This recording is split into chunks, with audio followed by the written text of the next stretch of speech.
Opisyal nang sumulat sa Commission on Appointments si Senadora Miriam Defensor Santiago para sabihing haharangan niya bukas ang confirmation ni incoming DILG Secretary Mar Rojas. Bilib naman daw ang senadora sa galing at katapatan ni Rojas, pero pinaninindigan niya ang nauna niyang sinabi na haharangin niya ang appointment ng mga nang-isnab di mano sa kanyang Senate inquiry kay dating DILG Undersecretary Rico Puno. My report, si Jam Sisante. Walang personalan. Ito ang laman ng liham ni Senador Miriam Defensor Santiago kay Senador Tito Soto sa nakatakdang pagdinig bukas ng Commission on Appointments para sa kumpirmasyon ni incoming DILG Secretary Mar Rojas. Nasulat ni Santiago kay Soto na chairman ng Committee on Interior and Local Government ng CA.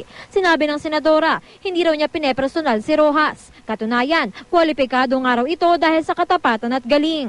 Pero nanindigan si Santiago sa kanyang gagawin dahil naniniwala raw siya sa prinsipyong checks and balances sa pagitan ng ehekutibo at lehislatibo.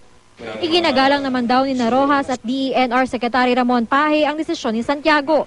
Kabilang ang dalawa sa mga inimbitahan pero hindi dumalo sa pagdinig ng komite ni Santiago na bumusisi sa kontrobersyang kinasangkutan ni dating DILG Undersecretary Rico Puno. Ako naman ay inutusan ako na gampanan itong trabahong ito, ay haharapin ko naman kung ano man ang pagpasya ng CA.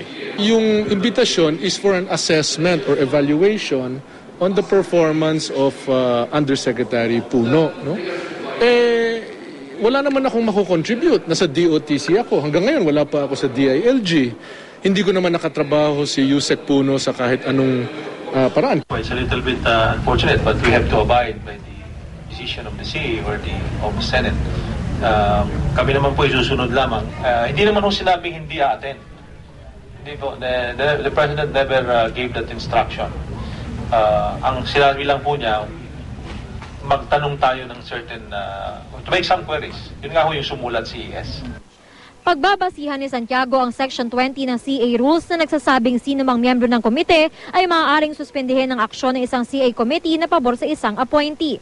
Dahil nakalagay ito sa rules, hindi raw mapipigilan ng mga senador si Santiago sa balak nitong gawin. Pero sana raw, isaalang-alang ni Santiago ang kwalifikasyon ng cabinet secretary sa sasalang sa CA. We were hoping na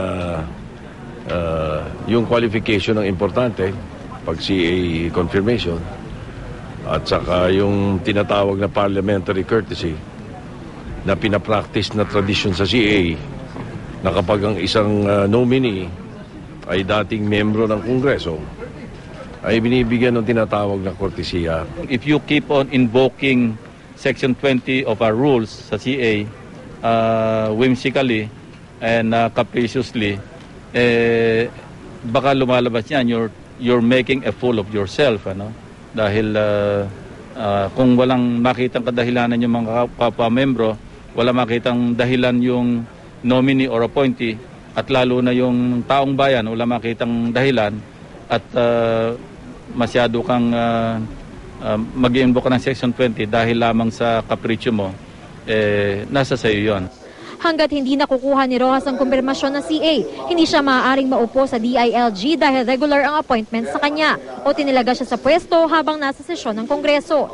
Pero ayon kay Senate President Juan Ponce Enrile, meron namang pwedeng gawin ng Malacanang pag nag-adjourn ang Kongreso sa Huwebes para makaupo na si Rojas sa DILG. The President can give him an ad interim appointment.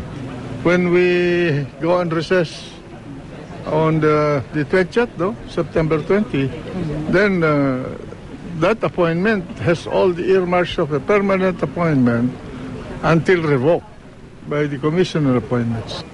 Ang Malacanang sinabing tiwala sila na iniisip ni Santiago ang interes ng bansa sa kanyang desisyon.